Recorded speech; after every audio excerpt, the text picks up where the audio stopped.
McCrispy strips are now at McDonald's. I hope you're ready for the most dippable chicken in McDonald's history.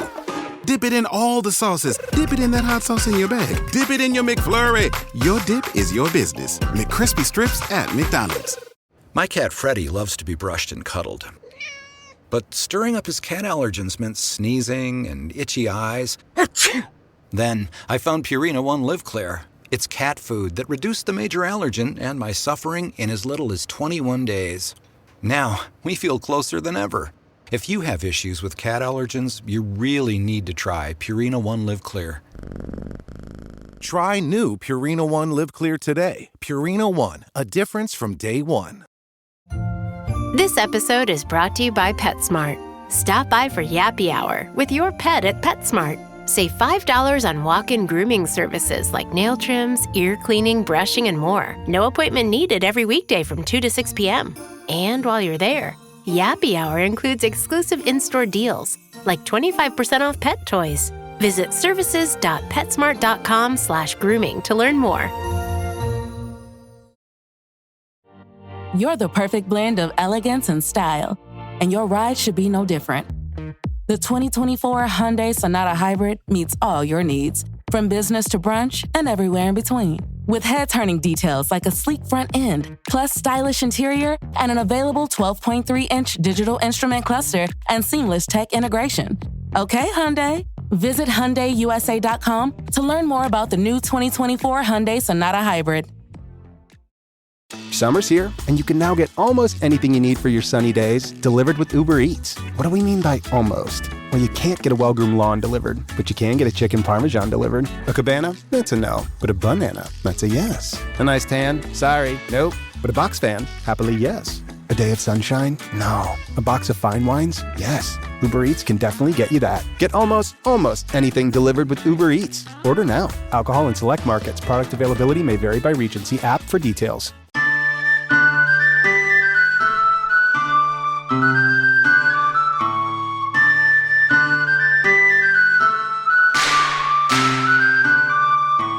Hey all you heroes, hawks, heralds, crows, pirates, and wardens. Welcome to the Dragon Age Lorecast, where we unpack, discuss, and galaxy brain about all the lore behind the Dragon Age series. We are so excited to bring you this podcast. Every episode, we'll be talking about a different topic in the Dragon Age universe. From character deep dives to exalted marches and elven gods, we will cover it all. There will be spoilers. And always remember, swooping is bad.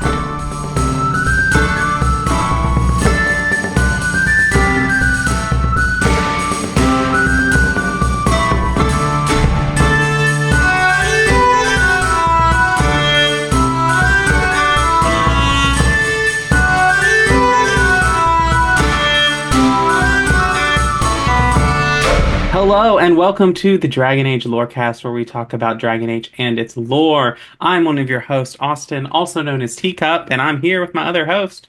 That's me. I'm Shelby or Shecup. All right, and we're here to talk about Dragon Age, but more importantly, we're here to talk about Dragon Age with our lovely patrons. It is that time again for our monthly patron chats, and so we have our patrons here, and I'm going to let them introduce themselves, just going in the order of my screen. So we'll start with CW Rogers. Hello, I am Charles. You probably know me from the Discord as CW Rogers 6. And then we have the Crimson Knight. Hello, I'm Steven, or the Crimson Knight. LVCC13. Hello, I am LVCC13, or Lizzie. And then Jay Ambrosian. Hello, I am Jay, or Ambrosian in the Discord. Yeah, so thank you all for being here. We have a fun topic. I am going to turn it over to my lovely co-host to introduce that for us. Okay, so today's topic is Dragon Age What If? And I know there have been several, like Marvel has the What If scenario. I think Star Wars has talked about it. I don't know. There are several fandoms out there that have done What If scenarios. And so basically what it is like you come up with a topic of like, what if this had never happened? For example, in Star Wars, what if Qui-Gon had never died and leaving Anakin and his training to Obi-Wan. So it's kind of just raising a question like that and talking about what we think would happen applied to the Dragon Age universe. So I think that's about it as far as we need in terms of explanation. So who wants to go first? I can go first because I've Oh, actually been God. thinking about mine all day. I'm like traumatized after last month's episode and you. So, all right. So I decided to stay on brand for my internet persona, and I decided to do what if Anders didn't blow up the Chantry. And so really, this is what I realistically see happening, which has kind of like changed my perspective on the whole event. I basically believe that if Anders had not gone through and blown up the Chantry, but everything else happens the way it is, that Meredith would then like systematically continue to oppress the mages and eliminate mages on charges of blood magic until eventually she enacts the rite of annulment, but there are not enough mages to oppose her this time. And so the Kirkwall Circle is just gone within a couple years. So my Doesn't question she say in the cinematic that she's called for the rite of annulment? Because I'm pretty sure, I just replayed it, and I'm 99% sure she's called for the rite of annulment. Yeah, she does it after he blows up the Chantry. No, before. Oh. I'm 99% she enacts it. sure. Yeah, she enacts it after she blows up the Chantry, but I think she would wait until I think that she would wait to enact the rite until she had systematically like displaced Orsino, had like beaten the mages into the point that they can't fight back. And basically, I think that this would get to the point where the mages can't rebel and Kirkwall is wiped out, and basically moves up the timetable of the Mage Templar War by like 2 or 3 years. I think, though, the only reason that she was able to say, I'm enacting the rite of annulment, because she has to ask for permission. Templars, like the Knight Commander, can't just decide to annul a circle. You have to get permission from a Grand Cleric to do it. So since Grand Cleric Althena was dead, that's how she justified being able to just say, that's it, I'm killing everybody. Otherwise, she would have tried to do it ages ago. Althena wouldn't let her. Anytime, I'm guessing she'd probably tried this before. Anytime anything happened that she deemed a big enough threat, and Althena would just be like, no, we're not doing that. I think the Knight Commander has to have permission from the Chantry. They don't have the absolute power that Meredith thinks she has. Otherwise, crap would have blown up way sooner than it did. I do agree with you, Lizzie, but also who's to say Meredith wouldn't just take that power into her own hands, regardless. She kind of has a history of doing that. Yeah. Can you all? Yeah, but she also has a history of listening to Althena too, at least to a certain point. Otherwise, again, it would have escalated even faster than things had during that whole period in Kirkwall. Only because Althena represents the Chantry. If Meredith thought she had enough sway and power to override Althena, she would. Didn't Althena basically raise Meredith, though, too? Oh, I don't know about that. I don't remember that. I don't know. But can you imagine a Mage Templar war led by Meredith? I don't think the mages win that. I don't think they do either. I don't think anybody survives that, personally. Okay. I think, honestly, what would happen is if Meredith tried to pull that, there would actually have been an exalted march coming from Orlais. But I don't think that they would have been siding with Meredith, actually. Because the Divine was a real one at that point. She wasn't perfect, but yeah, I don't think she would have been siding with. I think Liliana might have been sent to take care of Meredith, and I'm a little surprised that Liliana wasn't sent to take care of Meredith in the first place. That would have solved so many more problems. I just wonder, just going back to Austin's original, like the original scenario, if Anders doesn't blow up the Chantry, do we even have like what happens in Asunder? Does that happen? Because Kirkwall is kind of like the instigating factor for a lot of things that happen in the Val Royeaux circle, and with them breaking away and with Seeker Lambert and everything. So I just wonder if all that even happens if Anders doesn't do what he does. Right. Like, does the Ravani circle get annulled Yeah, great without question. Kirkwall? And that's why I think that it would happen. Like, I don't think the mages would win because I think that Meredith would strike a revival in the Templars. Lambert is much more like gung ho, let's do this now, let's kill everything. Whereas I feel like Meredith is a little more patient in waiting to play her cards right. I don't know. I feel like they're both crazy. Yeah. I mean, I have a I theory think that Meredith is the one who told Anders how to blow up the Chantry.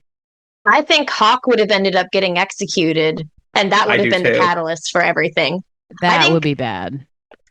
I think that is how that would happen. I think that if that whole event doesn't happen, Anders doesn't blow up the Chantry, they're sitting there having that argument, and Hawk, mage or regular, Fenris killing Meredith speedrun. Yes, that's also what would happen. But say Hawk sides with Orsino in that argument, like, no, you don't get to just go and search without cause. Like, hello, we have rules about this. I'm going to go get the Grand Cleric. I think, honestly, at that moment, or very soon afterwards, Meredith would have found a reason to justify killing Hawk. And I think that would have been the catalyst. Yeah, Because that would have caused the Kirkwall Circle to say, no, enough is enough. I think Fenris would end up killing Meredith, which, especially if he's romanced, and that would result in an exalted march, and then all the circles would still end up popping off and rebelling, and Cassandra would have to try and find someone else to lead the Inquisition. Yeah. I think that it would have been, because I just replayed Dragon Age 2, like not a couple of weeks ago, and Meredith, when she's dealing with the populace of Kirkwall, they don't see the crazy side of her. That she's very, very, like, dedicated to preserving order in Kirkwall. That's why she keeps reaching out to Hawk. That's why she keeps trying to work with them or potentially working for them. That even in the first scene of Act 3, she's able to be talked down in public, in large part because Meredith as a character keeps backing down when it's in the public order. And I think that if she does do something, she does do something like execute Hawk, or she does something like annul the circle, it's going to be something without that explosion of the Chantry, without all hell utterly breaking loose, then she's not going to have the justification to do the citywide thing that she does. It's going to be quieter and it's going to be smaller. Now, is it going to backfire? Almost certainly, yes. Whatever she does is almost certainly going to backfire. But I don't think we would see I think it's more likely we see a martial law, that everyone wakes up in Kirkwall and suddenly there's Templars on every corner. Yeah. As opposed to the rebellion we get. The red lyrium dagger she's got, it's driving her slowly crazier. So would she still be thinking as logically at this point? That's a question. How long after this incident do we get to crazy point? Is something going to happen while she's still somewhat in control of herself, or is she going to completely lose it? Because it takes Bertrand, 3 years? I think we do need to move on just a little bit, get to some other things, because we could. That's why I wanted to go first, because I knew mine would have a lot of discussion. But I think we need to move on to someone else with a lot. If you've got theories about what happens if Anders doesn't blow up the Chantry, hop in the Discord and we'll talk about it. So who wants to go next? I've got one. What if Solus gave his orb to the architect instead of Corypheus? Because I could see that either way, it's not going the way he expected, because nothing that he does works out the way he wants it to. But I wouldn't necessarily see that as damaging as Corypheus. I honestly think it makes a lot more thematic sense for him to give it to the architect than Corypheus, because Corypheus is just like power hungry, evil, like classic, the worst villain ever. Whereas the architect, like, he has a purpose and he thinks about things, and like he's pretty methodical and logical until he's not. So I think that makes a lot more sense and is honestly a scarier option, in my opinion. I have a counterpoint. The architect is Corypheus, is a predictable sort of evil. That he is very clear in his, I want to be God, I want to overthrow the Maker, I want all this power I was promised. The architect is a schemer. And he's also a schemer that is willing to do whatever he needs to do, whether it's wipe out the entire population of the planet so that he can genetically engineer a race of super beings who are immune to the blight. He's going to do that. I think it's worse if the architect gets the orb. I would not trust the architect without supervision, and I would not trust him with that level of power. Especially after reading The Calling. That dude scares me. I agree. Well, that's what I'm change saying. Inquisition. How would that change all of the events that take place in Inquisition as well? I think it comes down to Solus. I think if the architect is down there, I think that Corypheus's assault, or the whole assault of after breaking the breach, breaching the Fade, I don't know if the architect would even be interested in that. I don't think he would be interested in going back and breaching the Fade and becoming a god. I think he would be wanting to use the orb in some way to amass power, potentially use it to control the blight. And I think that's why Solus doesn't seek out the architect. It's because Solus hates anything that is trying to use the blight to amass, to change it, to make it evolve. He doesn't want anyone to do that. Well, yeah, I think the architect would go straight for another archdemon and try again, like he did, causing the fifth blight in the first place. Rude. It's a little different, but it almost feels like if that happened, if the architect got the orb, we would just kind of skip the plot of Inquisition and go straight to the plot of the Veilguard. With some changes, agree. But I think the only reason the plot of Awakening happens is because the archdemon specifically sends envoys to Vigil's Keep to talk to you. Otherwise, you would never know that he exists. So I think he's way too smart to announce his intentions until they're ready to go, and two, screw up in the spectacular way that Corypheus screws up. Yeah, the architect is much more subtle, so I think we'd slowly just start seeing more instances of people being blighted in Ferelden again, or wherever the architect happened to be. Say you let him live and he flees into the deep roads wherever he's at. I think suddenly we start seeing a resurgence of people catching the blight there while he's looking for the archdemon. I feel like that would be the one circumstance where we end up playing as our warden, either from Origins or from Awakening, depending on what your decisions were. Again, or as a completely new Grey Warden. That's one where I really feel like a Rook Grey Warden would make the most sense. That would be a hell of a fight as well, if you just threw him in there with Elgadon and Gillenade. I have actually two that I'm equally proud of, but I'll share one up front here. And that is, what if Sophia Dryden won the Ferelden Civil War? And my opinion is that does not end well. That the best case scenario for her was to lose. Because if she loses, she's a martyr. If she wins, now she has to be in charge. And she's not just representing herself, she's representing all of the Grey Wardens. So yes, her getting exiled her getting the Wardens exiled was bad, but it would have been much worse, I think, if the Wardens had been in charge of Ferelden, gotten blamed for everything that had gone wrong, gotten called full-on usurpers instead of wannabe usurpers, and I just don't see this ending well for anyone involved in it. So yeah. I also think that goes depends on bad. the first warden too.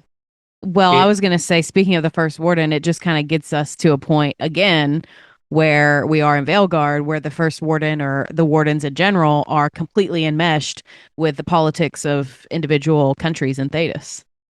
And we know that ends badly. That doesn't end well for the Underfells.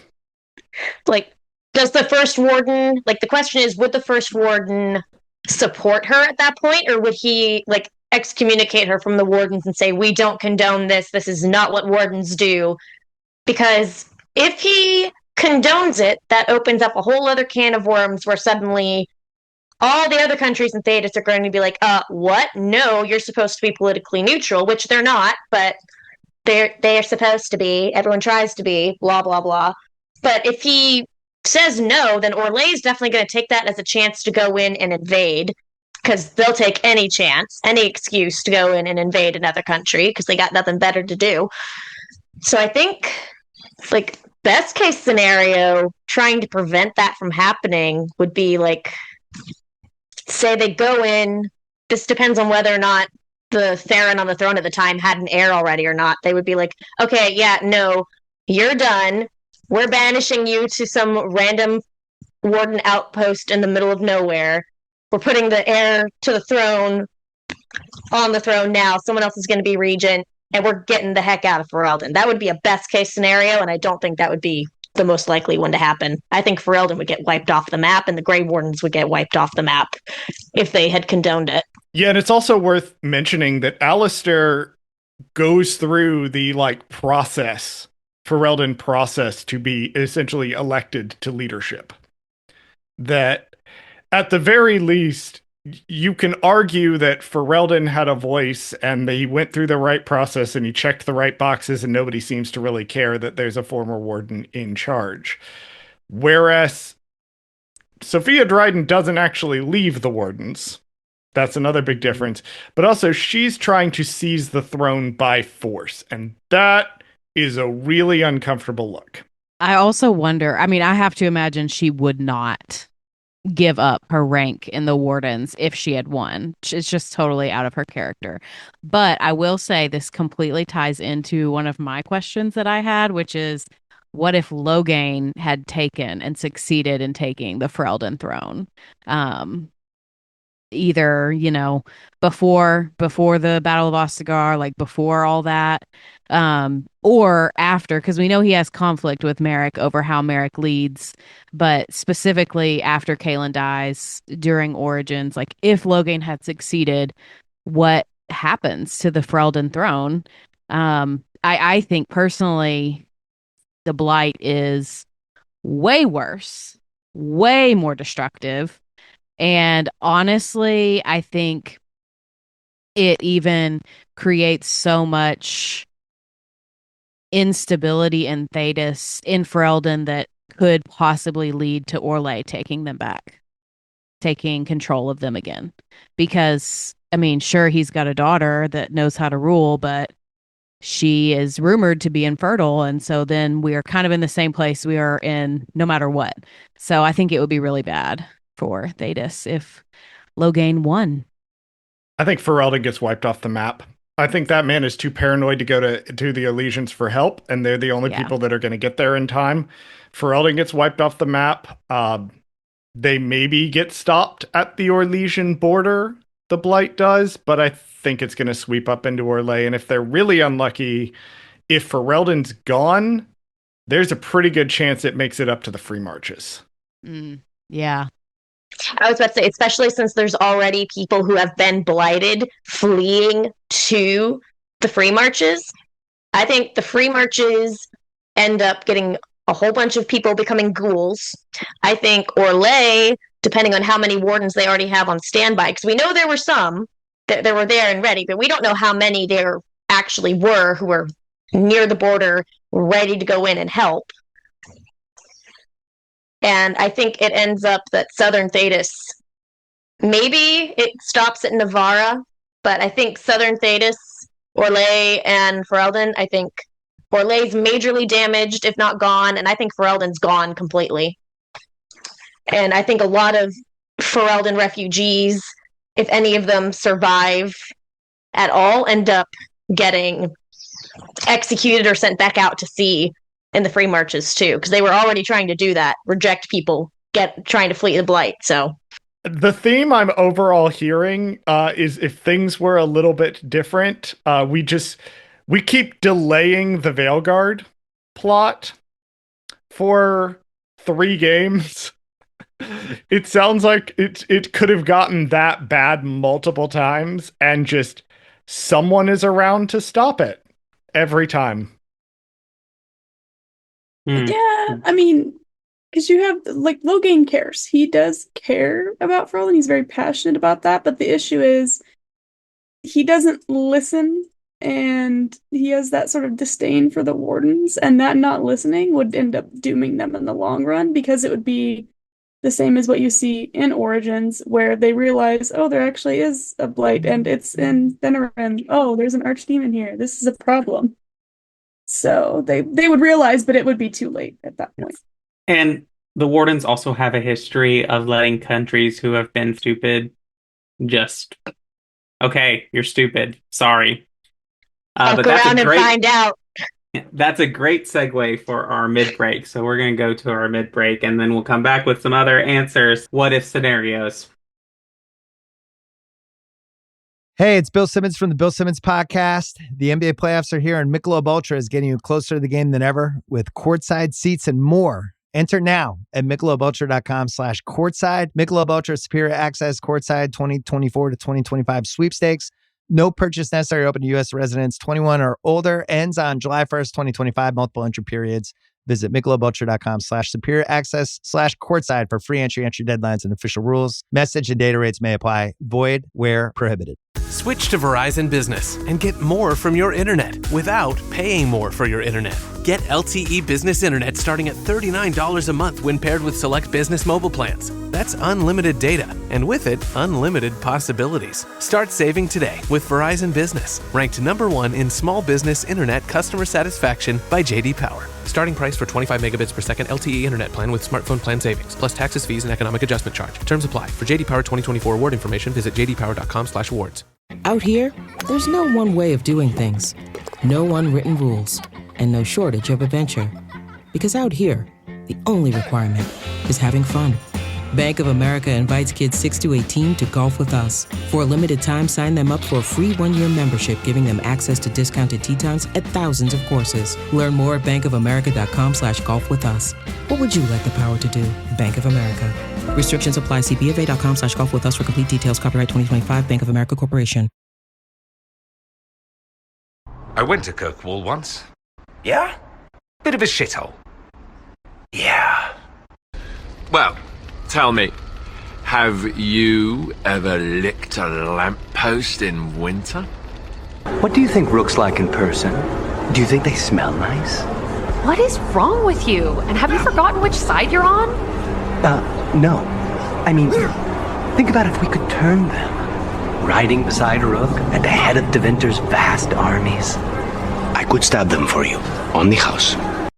All right, welcome to the middle of the show where we take time to thank our patrons, like our patrons here, and thank you to our first patrons, Lisa M and Genesis. Also, if you can't support us on Patreon, which is totally okay, you can leave us ratings and reviews on Apple or Spotify. If you leave us 5 stars and some kind words, we will read it out on the future episode of the show.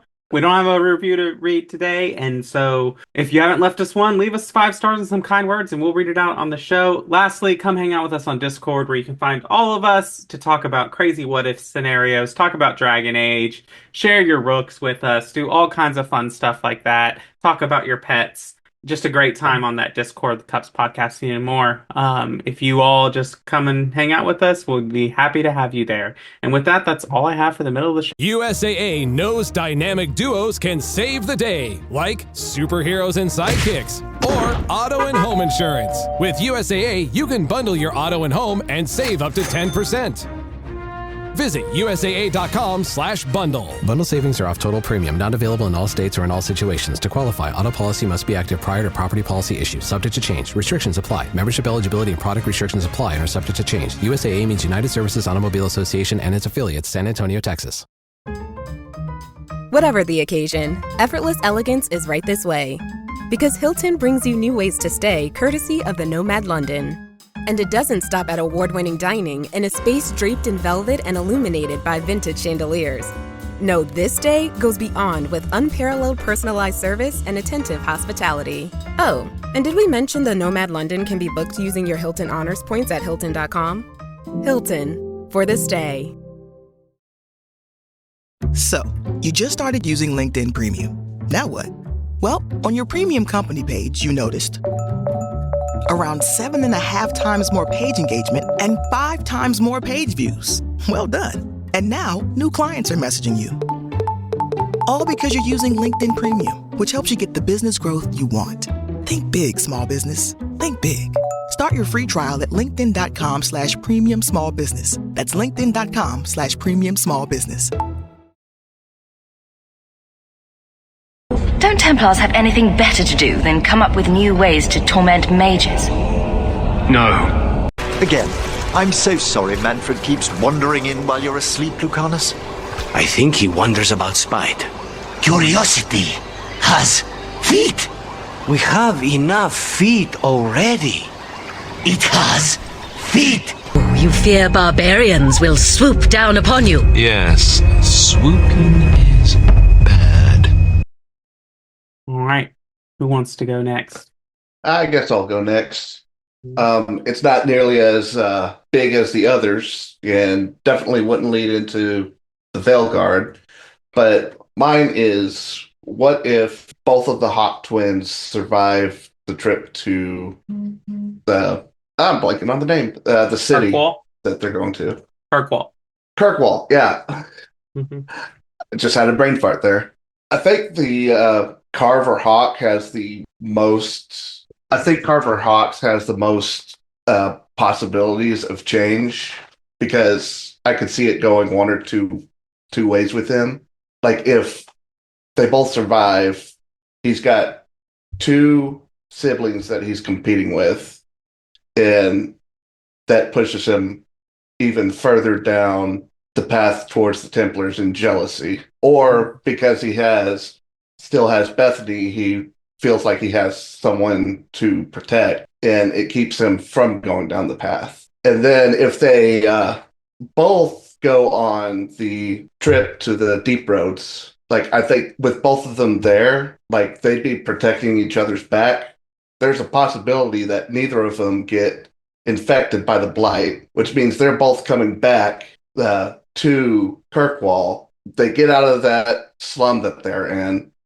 They're living in that big mansion. Bethany might not even be discovered as a mage, because she's probably going to be in the mansion, studying or whatever for most of the time. Carver doesn't feel the need to join the Templars. Or he may join the Templars to kind of lead them off the path away from Bethany and Hawk. But if both of them stay and don't go down the deep roads, Bethany's still probably getting discovered as a mage. But Carver, instead of joining the Templars to get out of his brother's or sister's shadow, he's probably going to he probably might join the Templars to keep an eye on Bethany, to make sure nothing happens to her. I do I feel don't like think they would let him join. I think they would. He joins. If they discover Bethany is a mage before he joins, they wouldn't let him join because he was harboring a mage. Maybe. If he joins first, then it's more like kind of what happens when Hawk is revealed to be a mage. If Hawk is revealed to be a mage, and Meredith and Cullen just glare at him and are like, "You're already here. You've already done the things, but you're in trouble later." That's fair. I do think, though, that all 3 of them being alive leads to less competition and less conflict between the 3 of them, especially between Hawk and Carver, because like that's the issue, is that there's competition and rivalry between Carver and his older sibling. But with Bethany there to mitigate that, I don't think it gets to a place where it does in Dragon Age 2. I also Perhaps think Leander's in a better place. That's what I was going to say. I think that with Bethany, particularly Bethany still alive and potential for like living at the estate in Hightown, I don't think that Leandra's new suitor goes unnoticed like it does. I think that one of the twins would see that and do that. And like I think that there's less. I think one of the reasons that Hawk doesn't notice it is because of the tension between them and Leandra basically blaming them for Bethany's death or whoever's dies. Sorry, for the other siblings' death. So I think that I also think it creates an interesting like game mechanic as you done that, especially if it was like, okay, you can only pick one sibling that goes with you on the expedition. Oh, you have to choose which side you're going to do, and there's not a way to get the sibling of the side you don't choose to go off you, like to create more tension in that choice. I also think it would add more nuance to the mage versus Templar debate because now you have personal stakes in each group. I took something the Crimson Knight said as a challenge. So, hear me out. Follow me on this logic here. All right. So both twins survive and everybody goes to Kirkwall. Everybody's in a better place. And they now have 3 able-bodied young people instead of 2. Right? So in that year, their LVCC does point out, hear me out, was last month. I did miss that, which was unfortunate, but hear me out now. Because they have more people, essentially, that can work, that can find opportunities in the city, there's now no need for the Deep Roads expedition. Which, unfortunately, means that either the Deep Roads expedition doesn't happen, Hawk and Varric don't become friends, or Varric dies on the Deep Road expedition. So this is definitely the darkest timeline version of this story. But because the Deep Roads expedition doesn't happen or never makes it to the Tig, the Lyrium dagger stays right where it is. And it is found by either the Darkspawn, which would be bad, or Solus himself when he awakens, which would also be bad. In either instance, boom, the plot of Veilguard has happened. I feel like and this is 2 is like my gray area because I have never finished the game entirely, so that's my weak spot in terms of knowledge. But I feel like Hawk attracts enough trouble naturally. Varric would still find a way. Like Hawk is just chaos walking. It would still happen.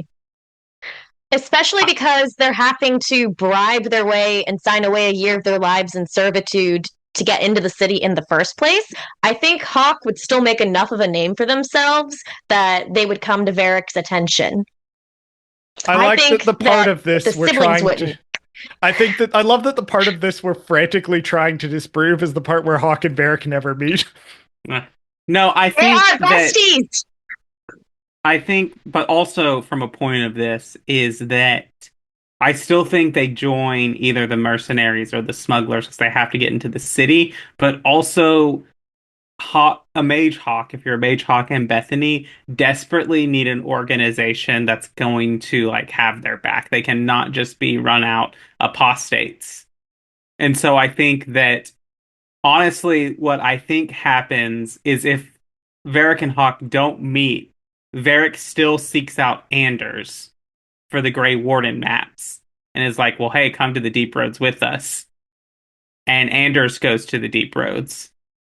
And maybe with Anders' knowledge, they're able to find the Tig. But I don't think that, as powerful as they are, I don't think that Anders and Varric defeat the Rock Wraith. And so I think they both die down there. And then Bartran comes out with the dagger, and then there's no Varric and Anders. And now we have my scenario where what happens if Anders doesn't blow up the Chantry? Yeah, eventually I feel like we just all come back around to the same place. They're all circular, just because everything's so interconnected. But Lizzie, are you the last one or have we all gone? I am the last one, and I think I'm the only one who has so far done an actual Veilguard what if. What if Varric didn't die? And I think if Varric didn't die, comedically, but also I feel like this would actually happen, anytime Rook goes to sit down, I still think Rook would end up getting connected to Solus in that whole thing. I think what would happen is once Varric has healed up enough, Like maybe he's in a coma or something, some sort of magical coma, but he actually manages to live. Once he's healed up enough to actually be able to talk again, he sits down with Rook anytime Rook meditates and is immediately like, what did that idiot say? But I think if Varric lives, the Inquisitor would end up being more involved because the Inquisitor's closer to Varric than the Inquisitor is to Harding. So even though Harding is keeping Charter and everyone still updated on what's going on, with everything that's happening in Southern Thedas, the Inquisitor doesn't have the time to be as invested or detail-oriented with what Rook is doing. They're just like, okay, Harding's keeping an eye. I've got too much stuff going down over here. Josephine will not let me leave for more than 5 seconds because we all know Josie's the reason the Inquisitor's not more involved. I guarantee you it's Josephine's fault. But with Varric alive, I think, the Inquisitor has more of an excuse to go and see what's going on because we all know, as much as we love him, Varric's a liar. So he doesn't always tell us how bad things are going. The Inquisitor's going to have to go and be like, how bad is it actually, Varric? He's not a liar. He's not a liar. He's an embellisher and a yapper. Different things. But okay, that's fair, but also the Inquisitor would be like, how much of this is actual fact and how much is embellishment, Varric? That is fair. So that's very lovely and heartwarming and all for the Inquisitor to be up there. I am about to propose a way to make that bleak and dark. Because if the Inquisitor is now spending more time in Northern Thedas, what's happening to Southern Thedas? Yeah. Because Veilguard says over and over and over again that the Inquisitor is not in the game a lot because they're down basically holding Southern Thedas together by sheer force of will. And on top of that, I think that you're seeing the connections spread too thin. I think the fact that it is two teams, that is the Inquisitor using everything that they built over Inquisition, and then Rook having to cobble together a team of what's left, I think is part of the reason that they ultimately win in the Veilguard, that Thedas isn't completely destroyed. So I could see a scenario where they ultimately win because Varric and the Inquisitor are a dynamic duo, but I could see a scenario where more of Thedas ends up getting destroyed as a result of the twin blights. I completely agree. I think that's part of why Varric has to die, because otherwise, I honestly think it's also like the revenge or justice for Varric for those who are not Rook and actually realize what has happened before the end of the game. And also, I think, again, that's the reason why I say Josephine is part of the reason why the Inquisitor's not up there all the time anyway, because you know she's saying, you don't have time to go and check on those things. Trust that Harding is keeping you in the knowledge of what's going on. I also think that in this scenario, should this happen, that the Minrathous assault is not as successful, because part of the reason that it is successful is that the Inquisitor basically convinces Southern Thedas, kind of in a Mass Effect 3 kind of thing of like, we need to hit everything at Minrathous and we can put this down. We take them down if Orlais and Ferelden, if we can hold ground here and send as much force as we can over to Minrathous, then we can finish this. And it is only through that they are able to even make it to the Imperial Palace and fight Elgernon at all. I've got a bit of an interesting one. This is probably very, very unlikely, but I feel like if he was alive, maybe gathering a few other allies might have been a little easier. And the joke of this kind of comes in with maybe they wouldn't have missed the first time against Gillenane because he would have called someone else who also has experience killing mages and who probably wouldn't miss. So I'm assuming he'd probably have Fenris come down for a visit. And we'd maybe see some characters that should have been in Veilguard actually be in the game this time.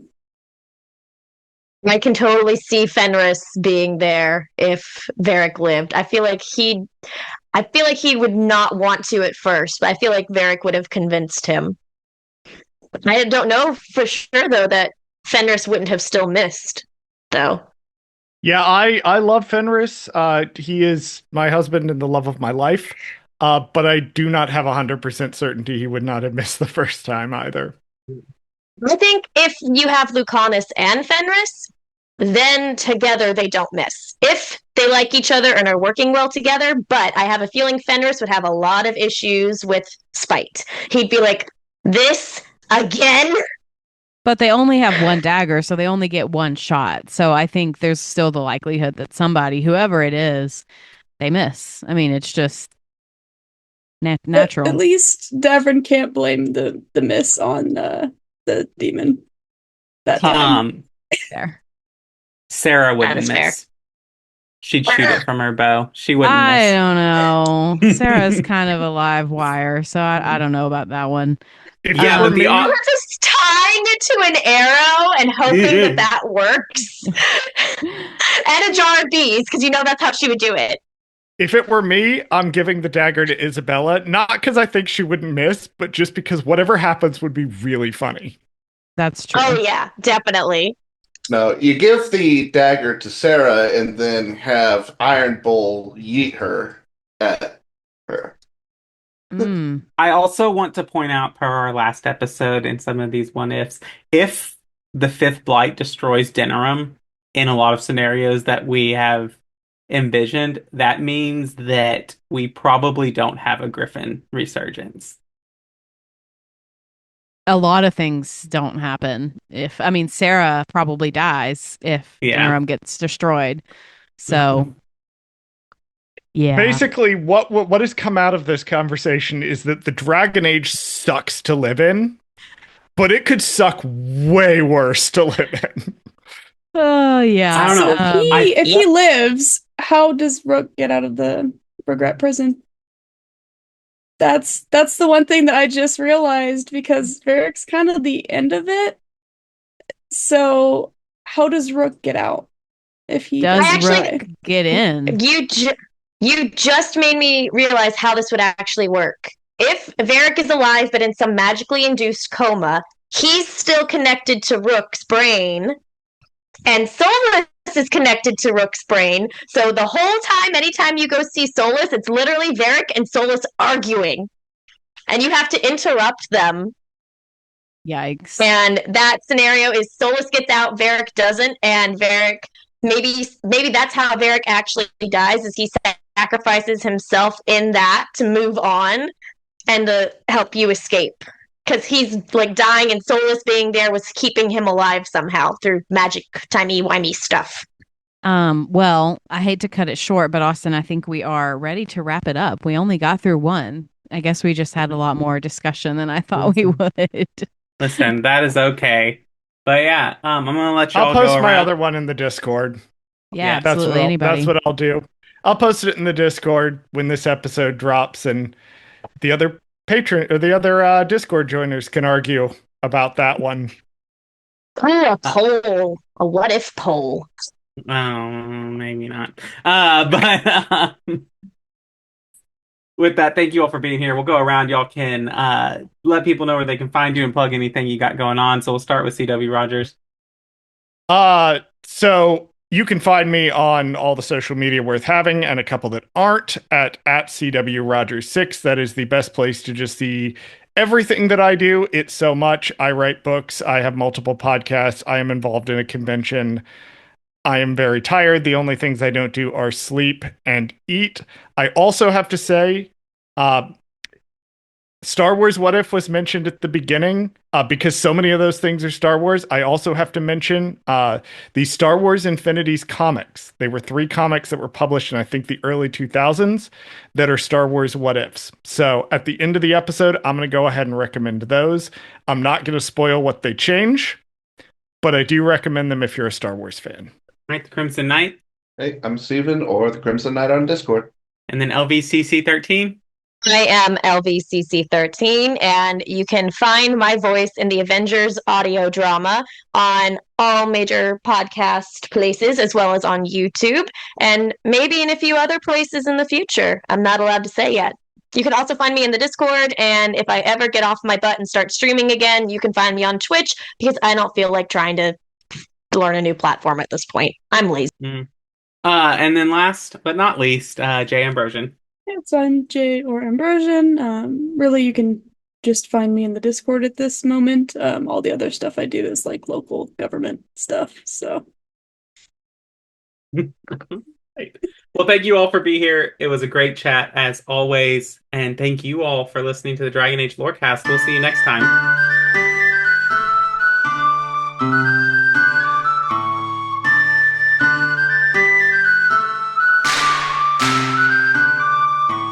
Thanks for listening to the Dragon Age Lorecast. You can find us on Twitter at DALorecast. If you have any lore questions, topics to unpack, or side character suggestions, join our Cups Podcasting and More Discord server. It's easily the best place on the internet. You can also support us financially through our Patreon. You can find us there on patreon.com/DragonAgeLorecast. The Dragon Age Lorecast is part of the Robots Radio Network. For more information about the Robots Radio Network, join the Discord server via the link in our episode description. If you enjoyed the show or learned something new today, please subscribe, leave us a review, and join the Patreon.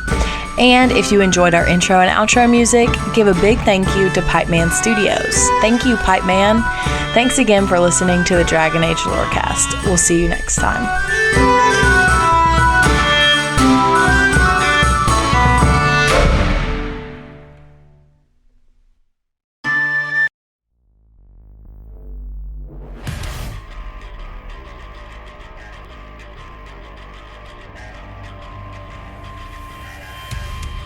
Hi, welcome to 3 Count Thoughts. Let me introduce the crew real quick.